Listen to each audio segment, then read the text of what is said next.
Next up, we got. Wait, what today? Oh, today Friday. Okay. I was saying what today was because I was trying to figure out if I was gonna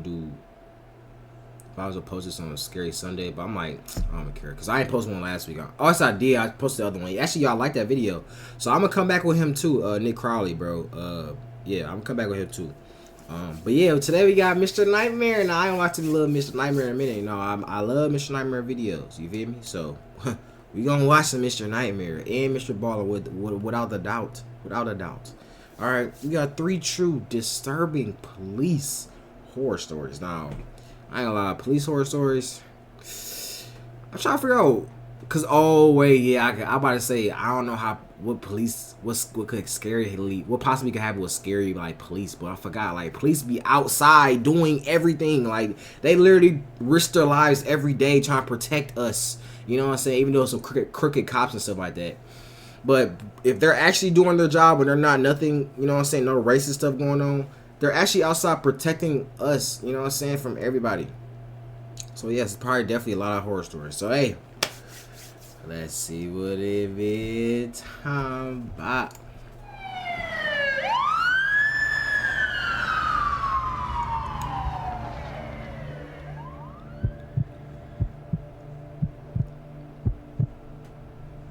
I work nights for the Sheriff's Department in Bergen County.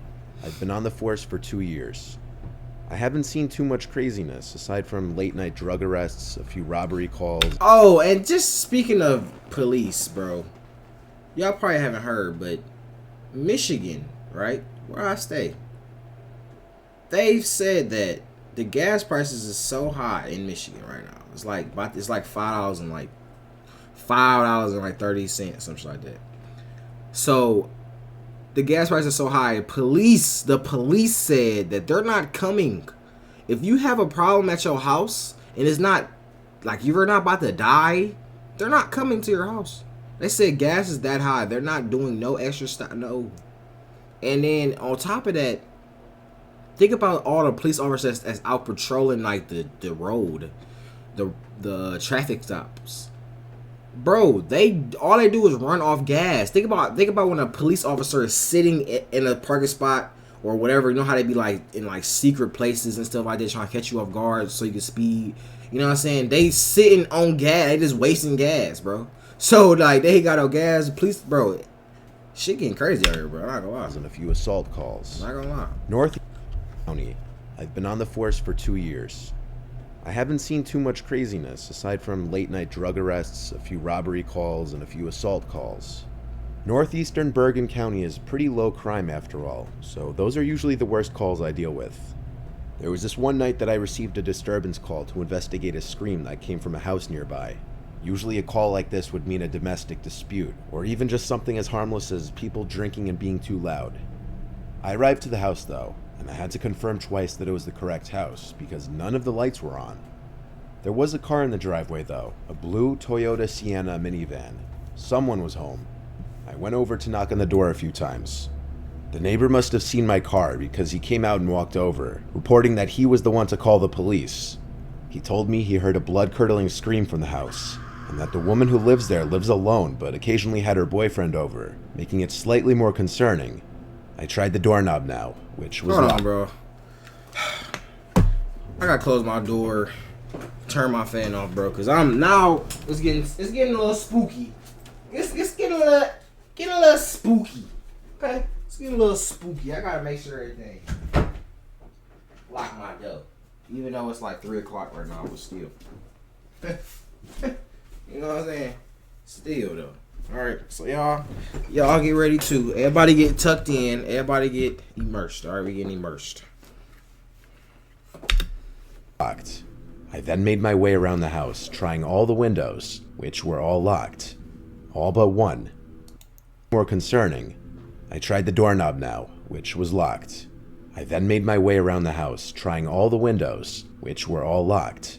All but one of the backyard windows. It was already slid completely up, enough for someone to climb through. This was a red flag, considering every other window was closed. I requested backup to the scene, and once I got confirmation, I climbed into the house through the window. I started to flick every light on that I could find in the house, starting in the kitchen and working my way to the living room. And yes, it's advisable for police to turn on the lights when investigating buildings. What you see in TV shows and movies where they leave the lights off is only done for suspense. I called out for the woman, trying to assure her it's okay, police were here. Though at that time, I still didn't know what exactly the situation was, other than she was reported screaming. There was no response no matter how loud I yelled. The first floor was clear, so there was only the upstairs left to check. I wanted to wait for backup to arrive, because I was nervous what I'd find up there. But I'd also not forgive myself if I waited and wasted precious time that I could have used to save this woman from a possible medical emergency. That's the thing about being a police officer, bro, because I ain't gonna lie, bro. Salute to all the police officers out there, bro, especially if you watch this video, bro. Thank you, bro, because look, bro, if that was me, bro, I couldn't do it, bro. I'm sorry, bro, because I'm scared, bro. Pitch black. I mean, I know you turn the lights on, whatever, but still, like, somebody, like, look. So think of it like this, okay? So let's just say this is the situation. So somebody, her ex-boyfriend, or no, actually not boyfriend. Let's just say she's living alone, right? And a man broke into her house, assaulted her, and killed her, right? So now he's still in the house because the police is here. So he's in the house still, right? He's probably still trying to clean it up or whatever.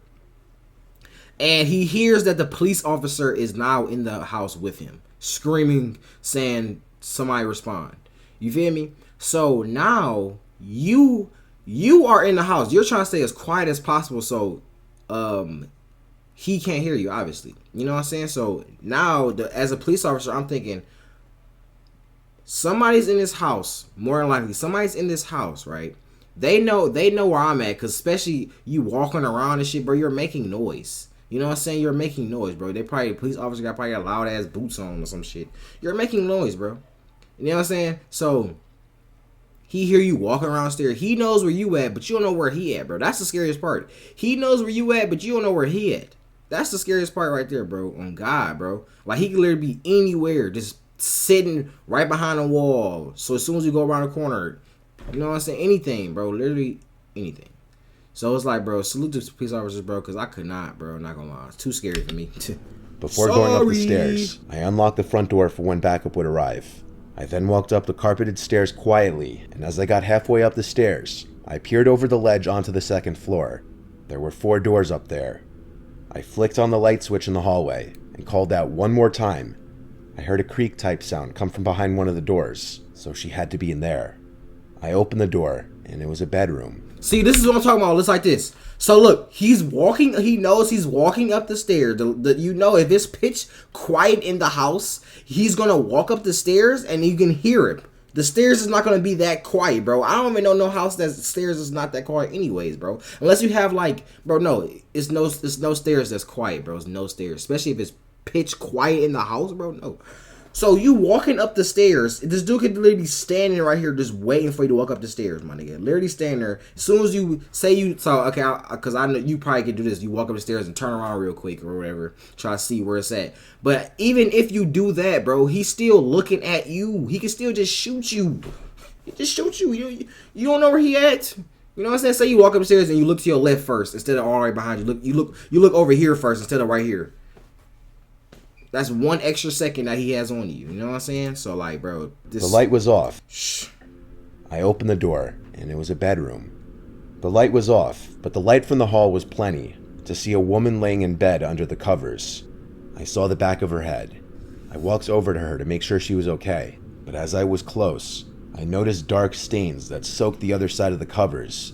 The side of her I couldn't see from the door. I yanked the covers off the woman and realized it was blood. And she'd been stabbed multiple times, but she was still breathing. I grabbed my walkie and reported a stabbing, requesting immediate backup and an ambulance. The creak I heard moments before suddenly made no sense if this woman was in bed like this. And given she was unconscious, someone placed her in the bed most likely. I did a 360 in place, looking around the room. There was a closet. It was instinctively the first place I'd think to look. I had my gun drawn and had my hand on the doorknob for 5 seconds, gathering the courage to yank the door open. When I finally did, there was no one inside. I turned around again to look at the bed, at the bleeding woman. Then I thought, the bed. I got on my knees to be level with the bottom of the bed. I yanked the bed wrap covering the bottom of the bed up, and I was then eye to eye with a man wearing a face mask covering the lower half of his face. I shrieked and yelled, "Show me your hands." He slowly raised his hands above his head as much as he could. I got up and told him to get out from under the bed slowly and made sure he wasn't holding the knife. I had him stand in the corner with his hands up until my backup came. I wasn't about to try and handcuff him in there alone, when he could have any weapon on his person. I told backup to meet me upstairs, and when they entered the house, I called up to them. Only then did I place the man under arrest. An ambulance arrived not too long after, and the woman was rushed to the hospital, and she managed to survive being stabbed 6 times. Dang! The man who did it was in fact her boyfriend, which I didn't find too surprising, honestly. The man... Bro, what is wrong with niggas nowadays, bro? Y'all out here stabbing y'all what is... For what? You're stabbing your girlfriend? What did she do to you? Cheat on you? She cheated on you? So you stabbed your girlfriend 16 times, and because she cheated on you. What? Now you're about to get life in jail for attempted murder because she cheated on you. Wow. Like, bro, just go find another girl, bro. It's not that serious. Oh my God. Like, bro, most of the bitches cheating here now anyways. Most of the hoes are cheating nowadays anyways, bro. I'm sorry, bro. You know what I'm saying? Like, you gotta have your bitch on lockdown. If you don't, bro, she's cheating, bro. You feel me? Bro, find another girl, bro. There's no reason you should be stitched. Because I don't understand. These niggas be out here hitting on women and stabbing them. Fucking, what else they doing? What else niggas be doing? Shooting that girl. What are you shooting a girl for? Like, bro, she didn't do anything. If she not literally, bro, she has to be literally trying to kill you, bro. She has to literally be trying to kill you. Like, literally, like, you have to be on a brink of death. Like, almost about to die. To where you have to now use, you know what I'm saying, do what you gotta do. That's I had found out reason, that she cheated on him with his friend. What I said? Thank you. I knew it. She cheated. She cheated. So you stabbed her. Wow, that definitely solved the situation. Like, bro, no, bro, that does not solve anything. That's the dumbest shit I've heard in my life. The dumbest shit in the world. The dumbest shit in the world, bro. I'm sorry, bro. The man who did it was in fact her boyfriend, which I didn't find too surprising, honestly. The man had found out that she cheated on him with his friend, and when he called her about it, she broke up with him over the phone, and this must have caused the man to snap. Damn. I'm just very thankful the woman survived. That's tough. That's tough. That's tough. I'd be mad too, though, but I'm not about to stab a woman, though. Like, what? This story was told to me by my best friend's uncle, who works the night shift as a police officer in our city. A year or so ago, Mike, my best friend's uncle, was out on his nightly patrol with his partner Steve. They've been working together for years, and they're both Army veterans, so they're very level-headed and calm people, perfect for being police officers. When they got a call from a landlord at an apartment complex complaining about one of his tenants, they didn't really expect anything bad. They get calls like that all the time, so they headed over to see what was going on. When they arrived, the landlord greeted them outside. It was probably 1 or 2 in the morning, and everyone from the complex was standing out in the grass, which was odd.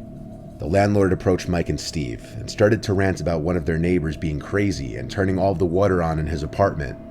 Apparently he was some guy in his 30s, and he'd been acting weird lately. Mike could see that there was water seeping out from the front door to the place, and decided they had to go in and do a welfare check on the guy. When they walked in, water was pouring down the stairs and clearly flooding the building, which meant that this water had to have been turned on for hours to cause this kind of damage. They climbed to the 2nd story and knocked on the door where the water was gushing out from. The landlord told them that the tenant's name was Adam, and so they pounded on the door calling his name. No one answered for a couple minutes, and so they decided to break the door down. When they did, they spotted Adam standing in his kitchen. All of the sinks, the shower, and the toilet from the bathroom, and a hose from outside were gushing water everywhere. Adam was standing there shaking. His eyes were wide, like he was terrified to move. "Adam, what's going on? Are you all right?" Mike asked, while his partner Steve walked further inside to check everything out. Steve walked into the bathroom to turn off the water and to make sure no one else was in the apartment. Mike slowly approached Adam, who seemed terrified because he was shaking so much. He didn't even look at Mike as he approached. Again, he was asked what was wrong, and he finally stuttered out that there are people in the walls. Mike didn't hear what he was saying at first, but as he got closer, Adam started to hear it over and over, louder and louder. "There are people in the walls," until he was almost screaming it, getting himself worked up. Steve walked into the bedroom next and was clearing the room when he checked the closet and noticed something as he turned on the light. There was a very faint line that ran across the wall. At first he didn't think anything of it, but then he heard what Adam was screaming, and a sinking feeling hit his gut. The more he stared at it, the more he realized that the line was in the shape of a door cut out of the wall. It clearly wasn't meant to be there. Mike was about to lead Adam out of the apartment when Steve suddenly called to him, "You better take a look at this." Mike went into the other room to see Steve pointing his gun at the wall in the bedroom, clearly freaked out. They both approached the door, guns raised, while Adam started to cry in the back room. Steve quickly pulled a piece of wall back, and they both froze when 3 sets of eyes stared back at them. 3 people were pressed together in this tiny space in the wall, their faces painted in weird patterns. Both Steve and Mike ordered them out and handcuffed each one.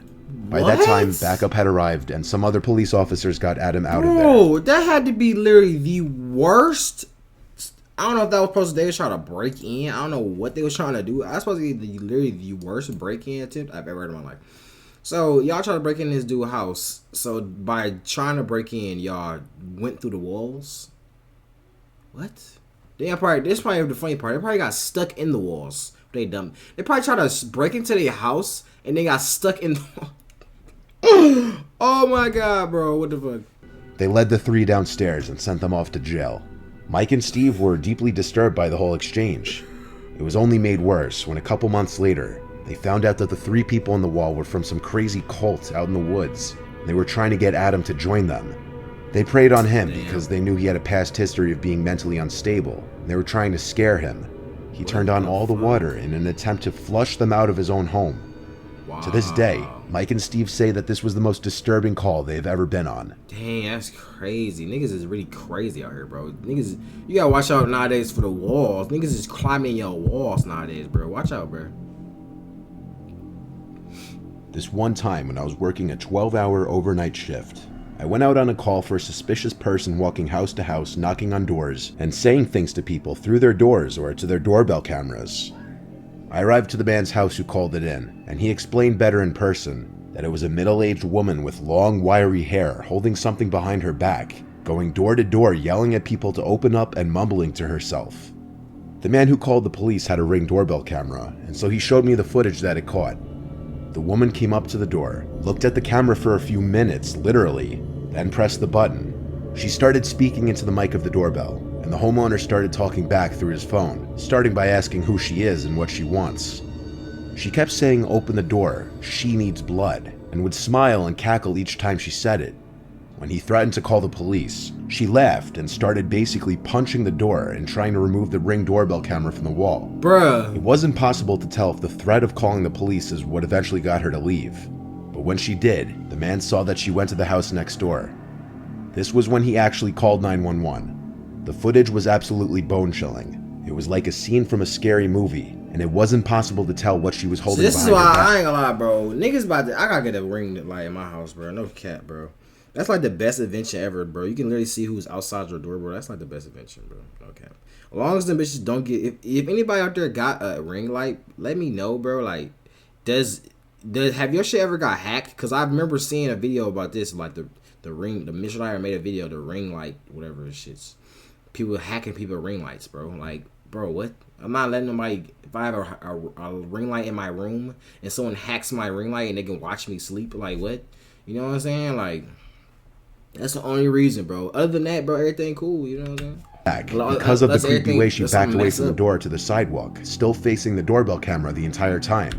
Like a scene from a scary movie, and it wasn't possible to tell what she was holding behind her back because of the creepy way she backed away from the door to the sidewalk, still facing the doorbell camera the entire time.